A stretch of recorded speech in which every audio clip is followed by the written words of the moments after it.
Farmer Boy. Early harvest. Now it was haying time. Father brought out the scythes, and Almanzo turned the grindstone with one hand and poured a little stream of water on it with the other hand, while Father held the steel edges delicately against the whirring stone. The water kept the scythes from getting too hot, while the stone ground their edges thin and sharp. Then Almanzo went through the woods to the little French cabins and told French Joe and Lazy John to come to work next morning. As soon as the sun dried the dew on the meadows, Father and John and Joe began cutting the hay. They walked side by side, swinging their scythes into the tall grass, and the plumed timothy fell in great swathes. Swish, swish, swish, went the scythes, while Almanzo and Pierre and Louis followed behind them, spreading out the heavy swathes with pitchforks so that they would dry evenly in the sunshine. The stubble was soft and cool under their bare feet. Birds flew up before the mowers. Now and then a rabbit jumped and bounded away. High up in the air the meadowlark sang. The sun grew hotter. The smell of the hay grew stronger and sweeter. Then waves of heat began to come up from the ground. Almanzo's brown arms burned browner, and sweat trickled on his forehead.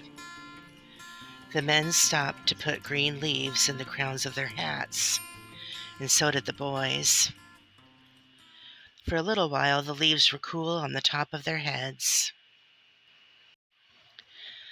In the middle of the morning, Mother blew the dinner horn. Almanzo knew what that meant.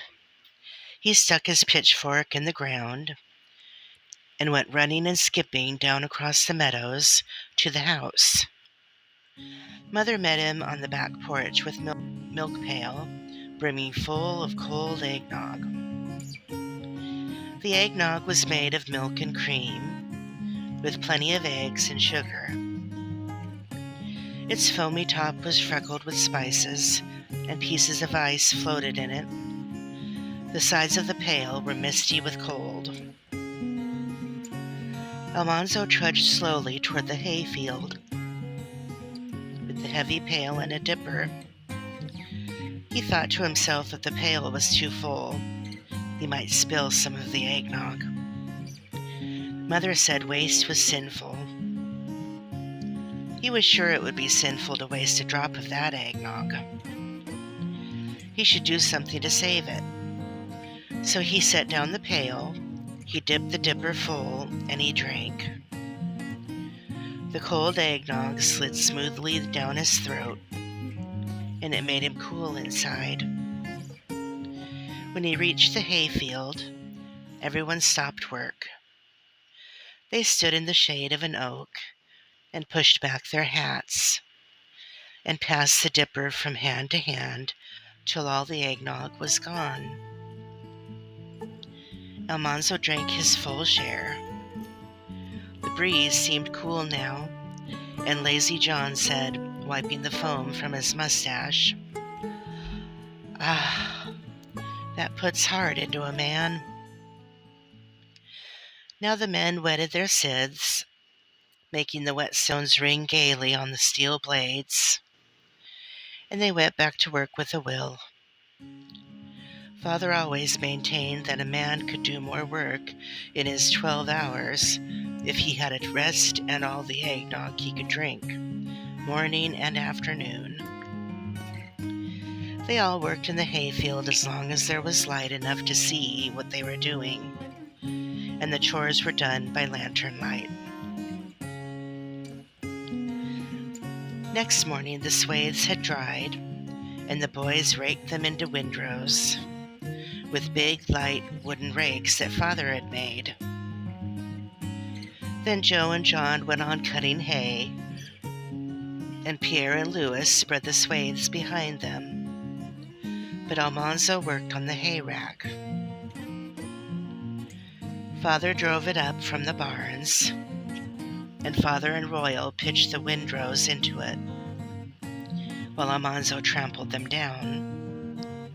Back and forth he ran on the sweet-smelling hay, packing it down as fast as Father and Royal pitched it into the rack.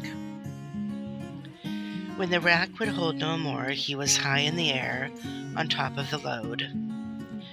There he lay on his stomach and kicked up his heels, while Father drove to the big barn. The load of hay barely squeezed under the top of the tall doorway, and it was a long slide to the ground. Father and Royal pitched the hay into the haymow, while Almanzo took the water jug to the well. He pumped, then jumped and caught the gushing water in his hand and drank. He carried water to Father and Royal, and he filled the jug again. Then he rode back on the empty hay rack and trampled down another load. Almanzo liked haying time. From dawn till long after dark, every day he was busy, always doing different things. It was like play, and morning and afternoon was the cold eggnog. But after 3 weeks of making hay, all the haymows were crammed to bursting, and the meadows were bare. Then the rush of harvest time came. The oats were ripe, standing thick and tall and yellow. The wheat was golden, darker than the oats. The beans were ripe, and pumpkins and carrots and turnips and potatoes were ready to gather. There was no rest and no play for anyone now. They all worked from candlelight to candlelight. Mother and the girls were making cucumber pickles, green tomato pickles, and watermelon rind pickles. They were drying corn and apples and making preserves. Everything must be saved, nothing wasted of all the summer's bounty. Even the apple cores were saved for making vinegar. And a bundle of oat straw was soaking in a tub on the back porch. Whenever Mother had 1 minute to spare, she braided an inch or two of oat straw braid for making next summer's hats.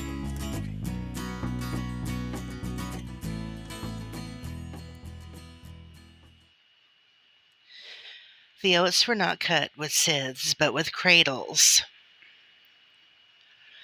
Cradles had blades like scythes, but they also had long wooden teeth that caught the cut stalks and held them. When they had cut enough for a bundle, Joe and John slid the stalks off in neat piles. Father and Royal and Almanzo followed behind, binding them into sheaves. Almanzo had never bound oats before. Father showed him how to knot 2 handfuls of stalks into a long band, then how to gather up an armful of grain, pull the band tightly around the middle, twist its ends together, and tuck them in tightly. In a little while he could bind a sheaf pretty well, but not very fast. Father and Royal could bind oats as fast as the reapers cut them. Just before sunset, the reapers stopped reaping, and they all began shocking the sheaves. All the cut oats must be shocked before dark, because they would spoil if they lay on the ground in the dew overnight. Almanzo could shock oats as well as anybody. He stood 10 sheaves up on their stem ends, close together with all the heads of grain upward. Then he set 2 more sheaves on top and spread out their stems to make a roof over the 10 sheaves. The shocks looked like little Indian wigwams, dotted all over the field of pale rubble. The wheat field was waiting. There was no time to lose. As soon as all the oats were in the shock, everyone hurried to cut and bind and shock the wheat. It was harder to handle because it was heavier than the oats. But Almanzo manfully did his best. Then there was the field of oats and Canada peas. The pea vines were tangled all through the oats, so they could not be shocked. Almanzo raked them into long windrows. Already it was high time to pull the navy beans. Alice had to help with them. Father hauled the bean stakes to the field and set them up, driving them into the ground with the maul. Then Father and Royal hauled the shock grain to the barns, while Almanzo and Alice pulled the beans. First they laid rocks all around the bean stakes to keep the beans off the ground. Then they pulled up the beans. With both hands they pulled till their hands could hold no more. They carried the beans to the stakes and laid the roots against them, spreading the long vines out on the rocks. Layer after layer of beans they piled around each stake. The roots were bigger than the vines, so the pile grew higher and higher in the middle. The tangled vines full of rattling bean pods hung down all around. When the roots were piled to the tops of the stakes, Almanzo and Alice laid vines over the top, making a little roof to shed rain. Then that bean stake was done, and they began another one. The stakes were as tall as Almanzo, and the vines stood out around them like Alice's hoop skirts. One day when Almanzo and Alice came to dinner, the butter buyer was there. He came every year from New York City. He wore fine city clothes with a gold watch and chain, and he drove a good team. Everybody liked the butter buyer, and dinner time was exciting when he was there. He brought all the news of politics and fashions and prices in New York City. After dinner, Almanzo went back to work, but Alice stayed to watch Mother sell the butter.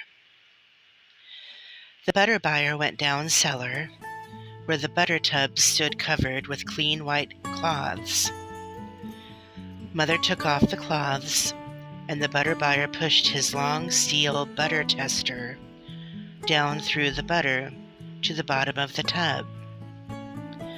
The butter tester was hollow, with a slit in one side. When he pulled it out, there in the slit was the long sample of butter. Mother did not do any bargaining at all. She said proudly, "My butter speaks for itself." Not one sample from all her tubs had a streak in it. From top to bottom of every tub, Mother's butter was all the same golden, firm, sweet butter. Almanzo saw the butter buyer drive away, and Alice came skipping to the bean field, swinging her bonnet by its strings. She called out, "Guess what he did?"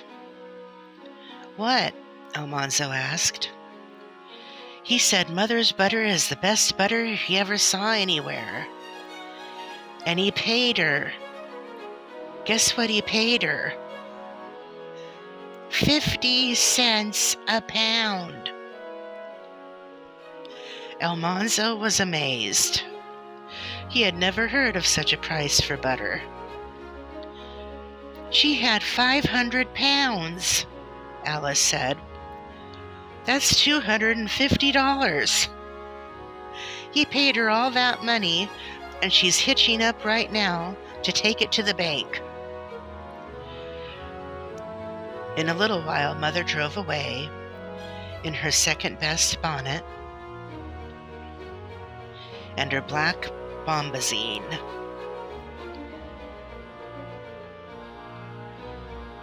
She was going to town in the afternoon, on a weekday in harvest time. She had never done such a thing before. But Father was busy in the fields, and she would not keep all that money in the house overnight. Almanzo was proud. His mother was probably the best butter maker in the whole of New York State. People in New York City would eat it and say to one another how good it was, and wonder who made it.